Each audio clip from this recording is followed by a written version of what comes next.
sound of a nation awakening. I hear the sound of a people rising,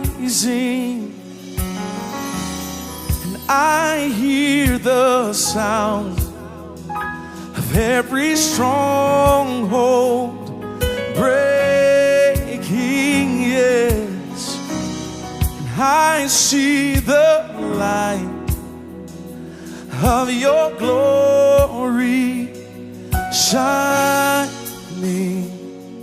and we won't miss, oh Lord, what you're doing through us, how you're building through us, and we won't resist what you're doing. in us. You're working in us, fresh oil.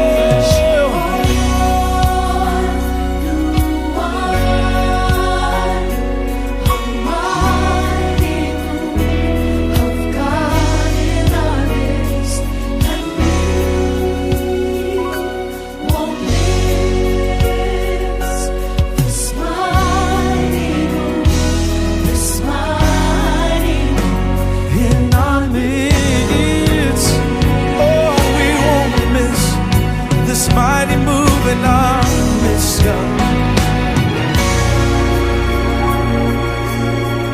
And we won't miss what you're Doing through us, how Bonjour Destiny Center Global Facebook Live. On est très heureux d'être avec vous ce matin, dimanche, pour notre culte dominical, sinon notre worship service. Encore une fois, je suis ravi d'être ici avec vous pour le partage de la parole de Dieu. Alors en ce moment-là, sans plus tarder, nous allons prier pour céder la parole. Seigneur, nous te bénissons pour ta présence ce matin. Merci pour renouveler ta grâce, Seigneur, notre Dieu, dans notre vie et de nous avoir donné, Seigneur, ce dont nous avons besoin, Seigneur, en cette journée, car ta grâce a été renouvelée dans nos vies. Seigneur, nous prions en ce moment tel que nous sommes en train, Seigneur, de commencer, Seigneur, à parler de ta parole, Seigneur. Que ton esprit nous inspire, Seigneur notre Dieu, que ça soit un esprit de révélation et de la vérité, pour que ton peuple, Seigneur, puisse être affranchi par ta parole, car elle est la vérité. Seigneur notre Dieu, enfin qu'ils puissent grandir en toi et devenir ce que toi tu as prédestiné pour eux de devenir, Seigneur, avant le commencement du monde. Nous te bénissons, Seigneur, parce que nous savons que cette prière, Seigneur, va aller au-delà de ce que nous avons prié ou demandé en ce moment, au travers, par le Saint-Esprit, Seigneur. Pour que tu puisses, Seigneur, exaucer, Seigneur, le vœu le plus profond de nos cœurs, pour que tu puisses nous donner ce dont nous avons besoin en ce jour, car ta parole dit, Seigneur, que tu nous donnes, Seigneur, notre Dieu, notre pain quotidien. C'est ce que nous avons besoin en ce matin. Seigneur, nous sommes en train de taire toute pensée, Seigneur, notre Dieu, qui sera erronée à ta volonté, et nous rendons toute pensée captive à l'obéissance de ta parole, qui est Christ. Dans le nom de ton Fils Jésus-Christ que j'ai ainsi prié. Je dis Amen. En fait, ce matin, nous allons nous échanger sur un sujet qui est, je trouve, assez capital. Le thème de ce message du matin, c'est « Tu briseras le joug sur ton cou ». Alors, ou sinon, on peut juste faire « Tu briseras le joug ».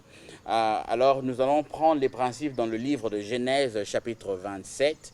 Et après, à la conclusion, j'ai notre livre que nous allons lire, mais ça ne va pas être diffusé sur l'écran.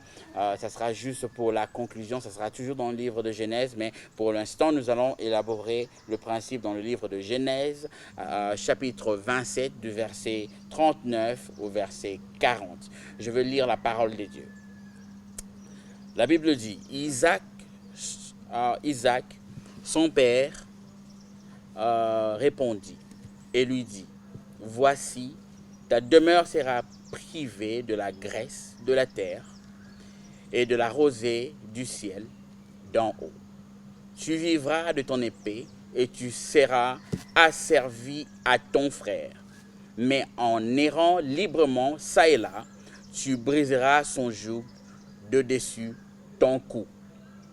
Alors, c'est ça, en fait, la parole que nous allons élaborer ce matin. C'est ça, ce verset, en fait, clé que nous allons utiliser pour parler de ce thème que je trouve très profond. Tu briseras le joug. Alors, en ce matin, je suis en train d'élaborer l'histoire d'Ésaü et Jacob, qui étaient tous les deux le fils d'Isaac, qui est le fils d'Abraham, le fils unique, légitime d'Abraham, qui était en fait la promesse de Dieu qu'il avait fait à son serviteur pour rassurer les générations qui allaient suivre, pour rassurer qu'il allait avoir un héritier qui allait continuer ce que le Seigneur avait commencé avec lui.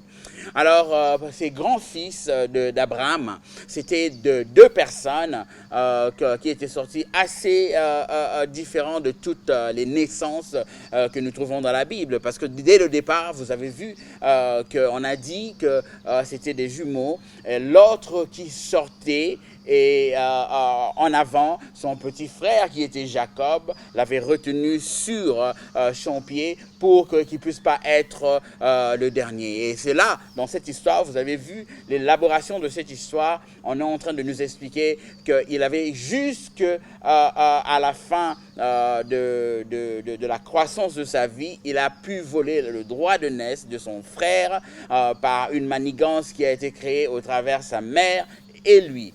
Et Jacob a reçu la bénédiction de son frère qui était son grand frère. C'était à lui qui était destinée la bénédiction que Dieu a donnée à Jacob. Mais il n'a pas reçu cela parce que déjà dès la naissance, il avait commencé à vouloir prendre ce qui était à son frère. Et la plupart des prédicateurs, quand ils expliquent cette histoire, ils parlent du droit de naissance, ils parlent de l'élection, ils parlent de plusieurs choses. Mais aujourd'hui, moi, je veux relever les principes, sinon la révélation de la parole de Dieu dans notre vie aujourd'hui. Ça sera par rapport à la bénédiction que son père avait donnée à Ésaü, qui était pour moi un message très prophétique à l'Église aujourd'hui et ce que nous sommes en train de vivre en tant qu'Église, non seulement Église, le monde aujourd'hui, ce qui se passe réellement. Pour ceux qui croient dans leur vie qu'ils ont échoué, pour ceux qui croient dans leur vie qu'ils n'ont plus le droit de certaines choses, pour ceux qui croient dans leur vie qu'ils sont venus sur la terre pour accompagner les autres. Pour ceux-là qui croient qu'ils n'ont pas une destinée qui est meilleure que les autres qu'ils envient. Moi, j'ai un message pour vous aujourd'hui parce que dans notre vie, même quand les choses vont bien, il y a toujours des choses que nous croyons. Ce n'est pas aller de la manière dont nous sommes en train de penser. Et ce message prophétique, ce sera un message pour essayer de vous donner des pistes, sinon des solutions et des outils pour que vous puissiez passer outre que ce que vous ressentez à l'intérieur de vous comme déception, comme perte, comme échec. Alors en ce moment-ci, la Bible est en train de nous parler de la bénédiction, sinon les paroles d'Ésaü, de Isaac à Ésaü. Voici ce qu'il lui dit. Son père lui répondit et il lui dit, il a dit, voici, la Bible dit, et voici, il répondit à son fils. Il dit, voici ta demeure sera privée de la graisse de la terre et de la rosée des cieux d'en haut, et tu vivras de ton épée, et tu seras asservi à ton frère, mais en errant librement ça et là, tu briseras son joug de dessus ton cou. Ça, c'est la première des choses que tu dois comprendre. Voici ce que, en fait, Isaac était en train de dire à Ésaü. Il était en train de lui dire, au fait, que tu seras privé de la graisse de la terre. J'aimerais expliquer c'est quoi le graisse de la terre. On parle de graisse de la terre, c'est, comme vous savez, la graisse, c'est la partie qui donne l'énergie dans le corps. On parle de la force, on parle de l'onction, on parle du droit. C'est ce que tu dois comprendre si nous lisons le livre d'Ésaïe, chapitre 61. La Bible dit, l'Esprit du Seigneur est sur moi, il m'a oint. En fait, à partir de cette graisse-là, le Seigneur lui a donné le droit de faire quoi? De prêcher la bonne nouvelle aux pauvres. Donc cela veut dire, si Christ était venu sur la terre, c'est au travers de l'onction qu'il avait reçue en lui qu'il se lui donne le droit de faire le travail qu'il avait fait de la rédemption. Donc on parle du droit. premièrement. L'onction, au fait, la graisse de la terre représente la force. Nous avons vu au travers la graisse qui a été placée sur la tête de Samson, ça lui a donné la force corporelle pour vaincre l'ennemi d'Israël qui était devenu plus fort physiquement que eux. Et Samson était la représentation de la force de Dieu qui a été étendue dans la vie d'Israël, qui était devenu le protecteur d'Israël. Vous avez vu que Samson faisait partie des juges, les gens qui étaient venus pour poser le jugement de Dieu contre les gens qui étaient ennemis d'Israël. En fait, la graisse de la terre parle aussi de la force que Dieu nous donne. Et non seulement la graisse de la terre nous parle de la force que Dieu nous donne, mais nous pouvons voir qu'en fait, la graisse, qu'est-ce qu'elle fait dans notre corps? Quand c'est exagéré, ça nous donne l'obésité. Mais quand la graisse, elle est donnée de la manière dont Dieu a mis dans le corps, la graisse nous donne, premièrement, la première des choses, il nous protège des intempéries. Et la deuxième des choses, il donne la force. Sinon, il donne la vigueur et l'énergie qu'il faut dans le cœur. Vous savez que dans notre cœur, le cœur a besoin de quelques graisses pour avoir assez de force pour résister toute la journée, de pomper le sang. En fait, ici, Dieu était en train de dire à Ésaü, qui avait manqué la bénédiction, que tu auras le droit, l'onction et la force que tu devais avoir. Tu ne vas plus l'avoir, mais ton frère va l'avoir.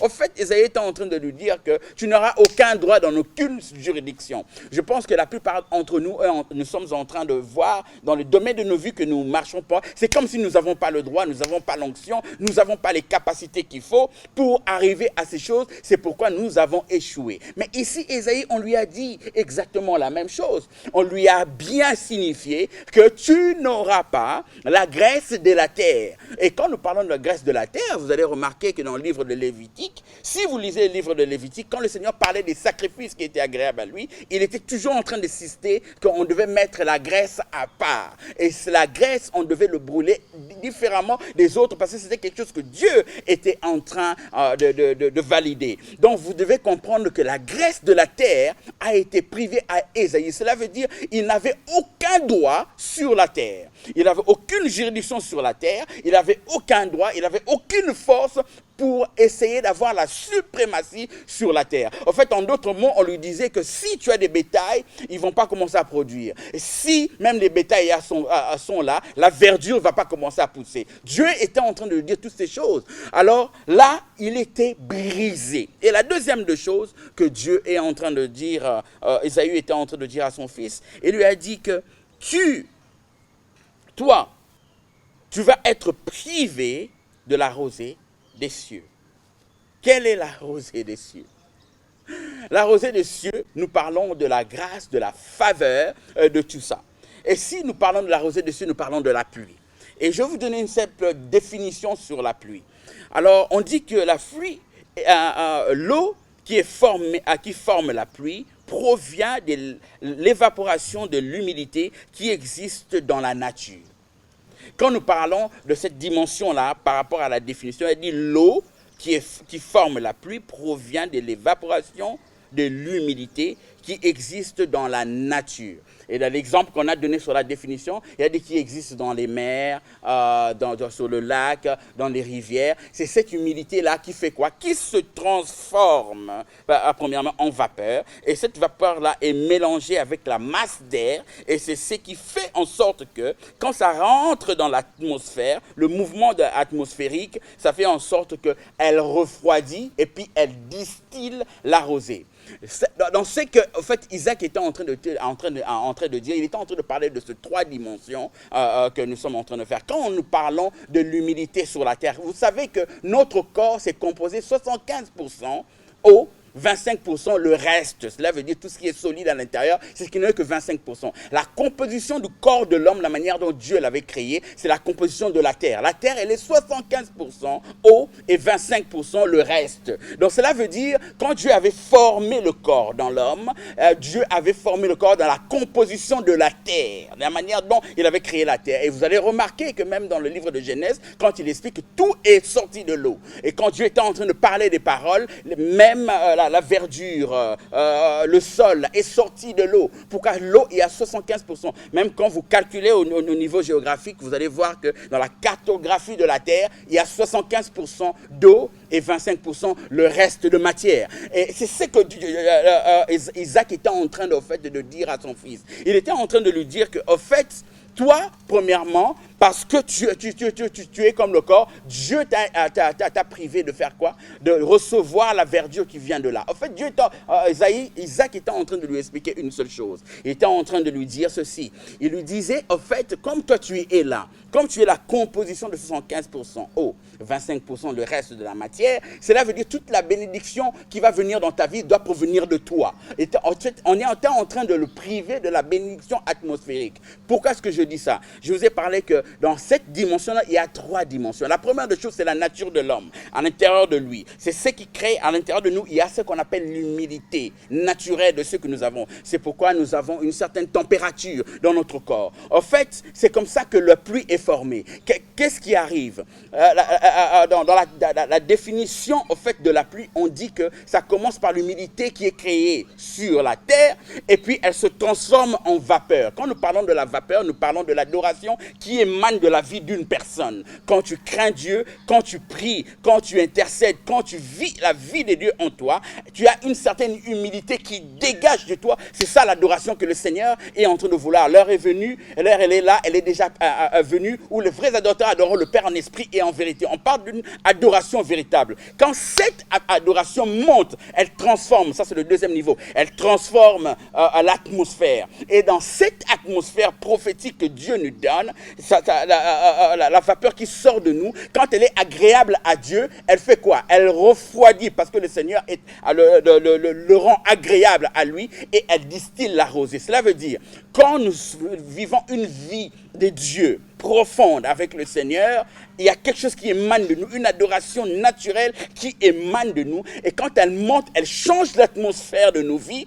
Et cette atmosphère-là, quand elle est créée comme des nuages, qu'est-ce qu'elle fait? Elle distille la rosée. Cela veut dire la bénédiction de la vie ne provient pas d'autre part. Elle provient de toi parce que Dieu, naturellement, il a déjà mis l'humidité à l'intérieur de toi qui fera en sorte qu'elle se transforme en vapeur, qui est la vie de l'adoration par rapport à ta vie de tous les jours. Et c'est ce qui va monter, changer l'atmosphère de ta vie pour que le Seigneur puisse distiller la rosée, qui est la pluie, qui est la représentation de la bénédiction. On parle de la pluie de la première et de la dernière saison. Elle représente la bénédiction. En fait, c'est que Isaac était en train de dire à son fils Ésaü que toi, même si tu vis comment, tu vas être privé de cette bénédiction intérieure que Dieu t'a donnée. C'est pourquoi, vous avez vu dans la suite, si vous lisez dans la suite de ces versets, dans ce chapitre, la Bible dit que son cœur était enflé de colère contre son frère parce qu'il a réalisé que lui, il ne va jamais aller au-delà de ce qu'on lui a dit. Et voici ce que la Bible dit. Il a dit, tu vas aller là, ça et là, tu peux faire tout ce que tu veux, mais tu seras toujours soumis à ton frère. Cela veut dire, tout ce que tu feras, ton frère, il aura la graisse de la terre. Cela veut dire, il aura l'onction, le droit de faire des choses. Ton frère, il va avoir la bénédiction de la pluie. Cela veut dire, tout ce qu'il va déclarer dans sa vie, moi, je vais l'exaucer en forme de pluie, mais toi, tu vas dépendre de lui. Pour avoir la bénédiction, pour avoir le droit, tu vas dépendre de ton frère. Alors, la Bible dit ceci, qu'il était enflé de colère. Mais voici ce que son père lui dit à la fin. Il lui dit ceci, il a dit, tu vas vasser ici et là, pendant que tu vas aller dans ton chemin, tu vas briser le joug de ton cou un jour. Et c'est ce que je suis venu te dire aujourd'hui. Tu n'as peut-être pas l'onction, ni le droit, ni la force, comme je l'ai expliqué. Dans la graisse de la terre, ça parle de la force de l'onction et du droit. Tu n'as peut-être pas ça dans ta vie, dans ton domaine d'opération, peut-être dans ton travail, peut-être dans ta profession, peut-être dans tes projets. Tu n'as peut-être pas eu ça dans les temps passés. Mais j'ai un message pour toi aujourd'hui. J'ai une bonne nouvelle pour toi aujourd'hui. Dieu le Père, qui est la représentation que nous avons ici d'Ésaïe, il a dit que tu briseras ce joug. Tu ne peux peut-être pas avoir la pluie, en fait, la rosée du ciel, qui est la représentation d'une vie sainte de Dieu qui émane l'adoration, et cette adoration-là engendre l'atmosphère pour que la bénédiction descende, mais on te dit que tu briseras ce joug-là. Tu ne vas plus dépendre de ton frère. Quand ? Parce que, ici tu remarqueras dans ce verset, la Bible dit que quand il était enflé d'orgueil, quand il était enflé de colère, il voulait tuer son frère, la bénédiction n'était pas dans sa vie. Il avait toujours le joug dans son cou. Ce joug-là venait de quoi? De la colère. Et le joug n'est pas placé autre part. Le joug est toujours placé dans le cou. Le cou, c'est la représentation de l'orgueil. C'est là où se trouve notre fierté. C'est dans la tête. C'est pourquoi quand on dit des slogans comme « je marche la tête haute », c'est pour montrer que la chose qui supporte la tête, c'est le cou. Le cou, c'est là où se trouve toute la fierté de l'homme. Alors, qu'est-ce qui est arrivé? La Bible dit, dans sa fierté, il était enflé d'orgueil et il voulait tuer son frère. Et la Bible dit d'ailleurs que Jacob avait fui. Il est parti au loin parce qu'il fouillait son père. C'est là qu'il a rencontré Dieu. Je suis venu te dire aujourd'hui, il a dit qu'il brisera, tu briseras le joug de ton cou. Qu'est-ce qui s'est passé? Dans le livre de Genèse chapitre 33, ici, si tu lis à partir du verset 9e, le verset 10e, la Bible dit que ce jour-là, quand son frère est revenu avec toutes les bénédictions, il a envoyé les animaux, les serviteurs, ses femmes, ils sont venus pour amadouer le cœur de son frère. Voici la réponse qu'il lui donne. Et la Bible dit, Ésaïe répondit à Jacob, il lui dit, je suis dans l'abondance mon frère. La première des choses, en ce moment quand il cherchait à le tuer, il n'était plus son frère. Il était en colère contre lui. C'est que je suis venu te dire aujourd'hui, te dire ceci, le joug est dans ton cou. Tu n'arrives pas à réussir, pourquoi? Parce que tu es en colère contre d'autres personnes. Parce que tu les envies. Parce que tu penses qu'ils sont mieux que toi. Et ce jour-là, il a reconnu que c'était son frère. Le lien qui les liait était plus que le bien et la bénédiction qu'il avait reçu. Il a dit, mon frère, je n'ai rien contre toi. Le verset 33, on dit, je suis dans l'abondance. Là, il le déclare quelque chose. Il a dit, j'ai plus que assez. Dans d'autres versions, il dit, j'ai plus que assez. Le Seigneur m'a béni, j'ai plus que assez. Mon frère. C'est en ce moment-là qu'il avait brisé le joug. Le jour où tu vas briser le joug, c'est le jour où tu vas faire sortir les gens que tu retiens dans ton cœur, dans ta vie. C'est ceux-là qui t'ont fait du mal. Ceux qui te veulent toujours que tu puisses être dernier. Le jour que tu vas les enlever dans ton cœur, le jour où tu vas croire que tu as de la valeur devant Dieu, le jour où tu vas commencer à croire mentalement et psychologiquement que tu as aussi de la valeur, c'est ce jour-là que tu briseras le joug et l'onction qui est la graisse de la terre reviendra sur toi. Et le jour où tu vas briser l'animosité dans ton cœur, la jalousie dans ton cœur, le manque de pardon dans ton cœur, c'est ce jour-là que tu vas briser le joug. Ici, il continue dans le verset 33, il lui dit ceci. Je suis dans l'abondance, mon frère. Garde ce qui t'appartient. C'est ce jour-là qu'il a réalisé que sa bénédiction ne dépendait pas de ce que son frère avait. Le jour que tu vas arrêter à envier les biens des autres, c'est en ce moment-là que le Seigneur te donnera ce qui est à toi. Dans la Bible dit ceci dans les évangiles, elle a dit, fais-toi des amis avec des richesses injustes et on t'accordera ce qui est véritable, ce qui est à toi. Tu dois comprendre dans la vie d'une personne, la minute où tu commences à envier l'autre, tu commences à vivre par rapport à lui. Tu remarqueras les gens qui ont le manque de pardon, qui envient les autres, qui ont la jalousie. Souvent, ils font des choses pour prouver l'autre. Cela veut dire, toute ta vie, tu te réveilles, tu es en train de vouloir prouver quelqu'un d'autre. Tu vis plus ta vie, tu vis la vie de quelqu'un d'autre. Tu veux le prouver que tu es meilleur. Tu n'as pas besoin de faire ça en tant que chrétien, en tant qu'une personne, en tant qu'un businessman. Tu n'as pas besoin de regarder les biens des autres et la manière dont ils sont en train de vivre. Tu as de la valeur devant Dieu. La Bible dit, Dieu nous a créés à son image, sa ressemblance. Et c'est en ce moment-là que, actuellement, Ésaïe a réalisé qu'il avait de la valeur. Il a dit, j'ai plus qu'assez que Dieu m'a donné. Et il continue à dire que garde ce qui t'appartient. Et le verset 10, la Bible dit, Jacob répondit, non, je t'en prie, si j'ai trouvé grâce à tes yeux, accepte ce cadeau de ma part. En effet, j'étais regardé comme on regarde Dieu et tu m'as accueilli favorablement. Voici ce qui arrive. Quelqu'un qui avait reçu la bénédiction de la rosée du ciel de son père, qui a reçu la graisse de la terre, qui avait toutes les bénédictions de la manière dont je l'ai définie. Voici ce qu'il lui dit quand il lui a dit que Prends ce qui est à toi. Moi, je ne peux pas le toucher. J'ai plus qu'assez. La minute là, la Bible dit que Jacob, qui avait reçu la bénédiction, il a dit, aujourd'hui, je te vois comme Dieu. Le jour où tu vas changer ta mentalité, le jour où tu vas changer ta mentalité, tu vas enlever la jalousie, l'animosité que tu as dans le cœur, le désir de savoir que les autres sont plus que toi, c'est en ce moment-là que les gens vont te voir de la manière dont Dieu veut te voir. Tu dois comprendre une seule chose, c'est que toi tu es, personne d'autre sur la terre le fera, tu es unique en ton genre. Dieu t'a créé différemment de quelqu'un d'autre. Ce que tu vas vivre, ce sera différent des autres. Cela veut dire, tu dois commencer à croire en toi-même à partir d'aujourd'hui. Mon conseil et mon exhortation aujourd'hui, ce matin pour toi, c'est que tu dois briser le joug de ton cou, le joug de l'orgueil, le joug de l'animosité, le joug de la jalousie, l'habilité de savoir que les autres sont plus que toi. Tu as plus de la valeur.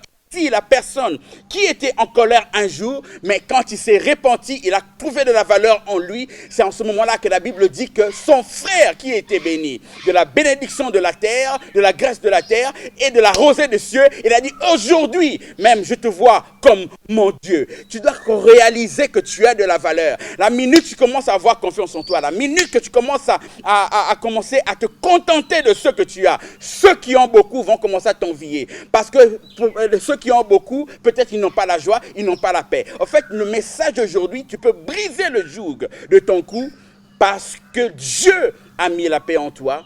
Et à cause de cette paix-là, les gens vont voir de la valeur. Que le Seigneur vous bénisse. Je veux prier pour la parole. Seigneur, je te prie aujourd'hui pour ce message. Je prie, Seigneur, que ce message touche quelqu'un dans la vie d'une situation, dans la vie d'une circonstance, dans la vie d'une personne, Seigneur. Je prie qu'il va commencer à changer sa mentalité, qu'il devient comme Ésaü après le fil de temps, quand il a vassé ici et là, il a réalisé que ce qu'il avait était plus que assez. Il a reconnu la grâce de Dieu dans sa vie, que sa vie n'était pas la vie de son frère, et ce que son frère l'a ravi, ce n'était pas tout ce qui était en lui. Seigneur, ce jour-là, son frère a reconnu en lui, Seigneur, l'autorité et le droit de naissance. Je déclare dans la vie de quelqu'un qui puisse reprendre son droit de naissance au niveau mental, au niveau psychologique et au niveau spirituel. Je déclare, Seigneur notre Dieu, que les réclamations qui réclament certaines personnes dans la pauvreté, de se voir petit, puissent briser aujourd'hui. Dans le nom de Jésus, par l'autorité apostolique que tu as donnée à l'Église, d'aller dans toutes les nations, d'aller faire des disciples en leur baptisant du nom du Père, du Fils et du Saint-Esprit. Seigneur, l'apostolat qu'il y a en nous, je déclare en ce matin, dans cette nation, même ceux que nous sommes en train de vivre dans cette nation, Seigneur, nous croyons que nous sommes dans le joug des autres. Seigneur, je déclare que le Congolais puisse réaliser, Seigneur, que nous avons plus qu'assez. Ce que nous sommes aujourd'hui, ce n'est pas ce que nous serons demain. Je prophétise sur la nation, Seigneur, que tu élèves une génération des hommes et des femmes qui vont voir de la valeur en eux, Seigneur, qui vont croire, Seigneur notre Dieu, avec les petits moyens qu'ils ont intellectuels, financiers et tout ça, ils sont capables de financer toute une nation. Je déclare un esprit d'entrepreneuriat dans la vie des gens. Les gens commencent à croire en eux. Des jeunes filles, des jeunes garçons commencent à voir de la valeur en eux, Seigneur. Ceux qui ont été dépravés des sens, ceux qui ont vécu une dépravation, Seigneur, de mœurs dans leur vie, Seigneur, qui puissent commencer à changer. Élève une génération de modèles. Je prophétise et je le déclare et je le décrète dans le nom de Jésus-Christ de Nazareth. Je te bénis, Seigneur, parce que tu nous exauces toujours. Comme tu l'as dit ce jour-là, quand tu as soulevé les pains, tu as dit, je te bénis, Père, parce que tu nous exauces toujours. Laisse que ces choses se fassent. Avec le peu, nous pouvons multiplier. Nous déclarons que ceux qui vont prendre cette parole, qui deviennent comme les disciples ce jour-là, et il y avait peu de pain, quand tu as béni ton Père, tu leur as donné, à cause de la foi qu'ils avaient, à cause du changement de mentalité qu'ils avaient. Ils avaient cru en ta parole, Seigneur notre Dieu, que la multiplication a commencé à se faire entre leurs mains. Le miracle ne s'était pas passé parce que tu avais prié. Le miracle s'était passé parce que ceux qui avaient reçu, Seigneur notre Dieu, le peu, avaient cru en ta parole. Laisse que ce matin qu'ils puissent croire en ta parole et que la multiplication se fasse dans la vie sociale, dans la vie financière, dans la vie morale, Seigneur. Je le déclare et je le déclare, je le décrète dans le nom de Jésus-Christ de Nazareth. Nous allons nous voir prochainement. Au fait, après cela, pour le culte d'anglais, we're going to be seeing each other for the English service, for the same message today. Stay tuned. In about 5 minutes, we're going to be ready to do it. Dans 5 minutes, nous allons être prêts avec notre culte anglophone pour le même message. Dans 5 minutes, soyez connectés. Que Dieu vous bénisse. Je remercie encore iPub, Élisée Bumba pour le travail exceptionnel qu'il fait avec nos médias. Si vous avez vos travaux que vous voulez qu'ils puissent travailler pour vous, vous pouvez juste l'envoyer par son numéro WhatsApp ou envoyer un email dans l'email que vous allez voir en dessous de l'écran. Et il va être ravi de vous aider. Le prophète Élisée Bumba, c'est une personne très sérieuse. Je pense que vous n'allez pas être déçus. Que Dieu vous bénisse. Comme j'ai toujours dit dans Destiny Saint, notre slogan, c'est que ton choix va t'emmener dans une destination. Et Jésus-Christ est Dieu.